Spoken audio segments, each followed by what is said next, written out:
Le Niger, où maintenant plus de 85-90% de la population vit dans l'obscurité, alors que la France, qui profite de ce tyrannium, vit pratiquement 24 heures sur 24 dans la lumière. La démocratie, c'est un système occidental et l'Occident l'utilise contre nos États afin de pouvoir maintenant tirer leur épingle du jeu, pouvoir continuer à nous sucer.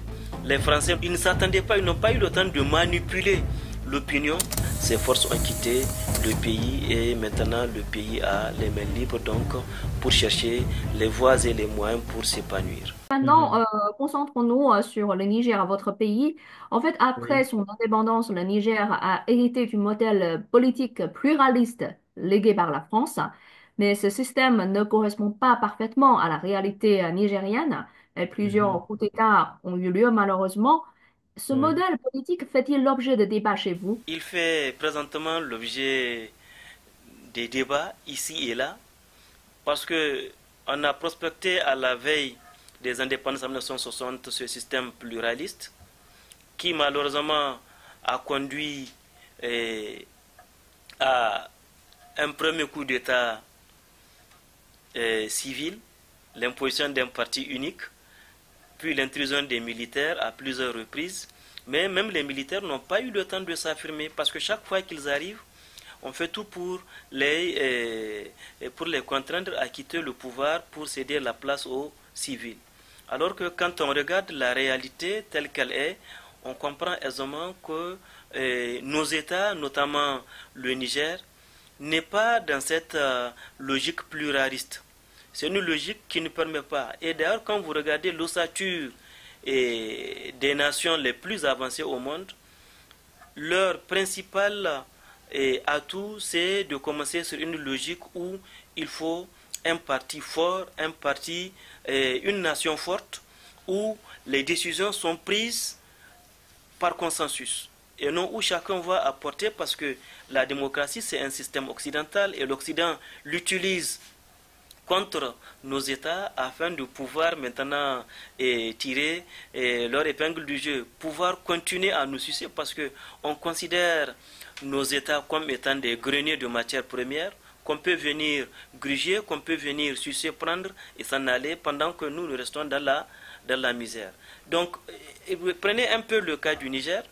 Le Niger, qui est l'un des principaux pays producteurs d'uranium, où maintenant plus de 85-90% de la population vit dans l'obscurité, alors que la France, qui profite de ce uranium, vit pratiquement 24 heures sur 24 dans la lumière. Donc c'est un peu là la contradiction, parce que ce système démocratique que l'Occident a voulu imposer ne sied pas à nos États, notamment au Niger, où ça a perturbé, ça a opposé les populations, ça a opposé les citoyens, et cela vraiment a constitué un gros handicap pour le développement économique et social du pays. Et le Niger a réussi à obtenir le départ des troupes françaises et américaines. C'est une Mhm. réalisation très rare dans l'histoire moderne. Seul le Vietnam y était parvenu auparavant, mais au prix des guerres et de lourdes pertes humaines. Comment interprétez-vous cette démarche? Traduit-elle une volonté de régler les problèmes africains par les Africains? Cette situation est née sur le contexte qu'il explique sans aller vers les guerres parce que les Américains ont trop de choses à faire.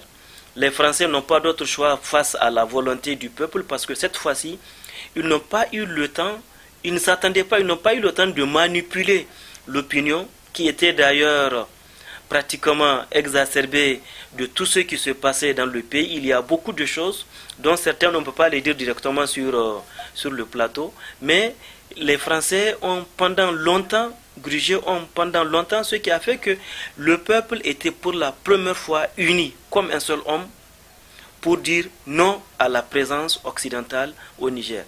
Et cela a facilité la tâche aux nouvelles autorités qui ont imposé le dictat. Ceux qui veulent rester par rapport dans le pays doivent être dans le cadre, dans le sens des objectifs ou des propositions que l'État ou les gouvernants en place vont faire. Ceux qui ne peuvent pas, donc ne peuvent pas rester, donc étaient obligés de plier bagage. Parce que même leur arrivée n'était pas faite dans les règles de l'art. Ça n'a pas suivi les différentes procédures nécessaires pouvant permettre l'implantation des forces extérieures au pays. Et surtout que quand on regarde, ces forces étaient venues illégalement, mais aussi elles faisaient des actions de subversion. Et cela a permis donc aux autorités, par rapport à la volonté du peuple, parce que le peuple nigérien s'était uni pour la première fois et le peuple a réclamé le départ, le peuple a martelé, le peuple a exigé et cela est devenu une réalité, sans qu'il n'y ait un quelconque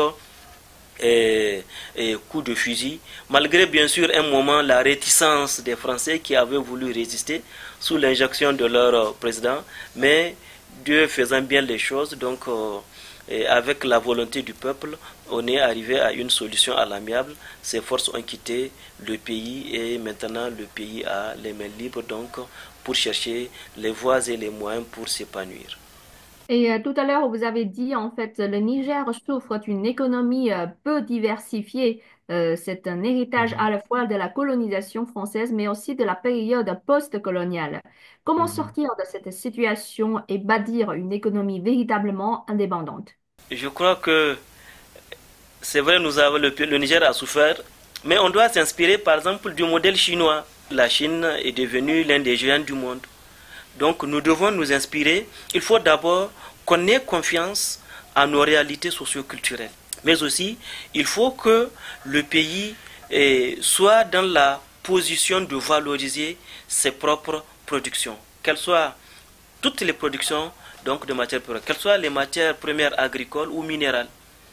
L'uranium qu'on exploite et qu'on synthétise, qu'on exporte ailleurs, tout doit être fait sur place. Il faut que, comme les Chinois l'ont fait, que les industries, vous voulez, il n'y a aucun problème, mais vous venez vous installer chez nous et il faut qu'il y ait un partage, il faut qu'il y ait une compensation par rapport à la technologie.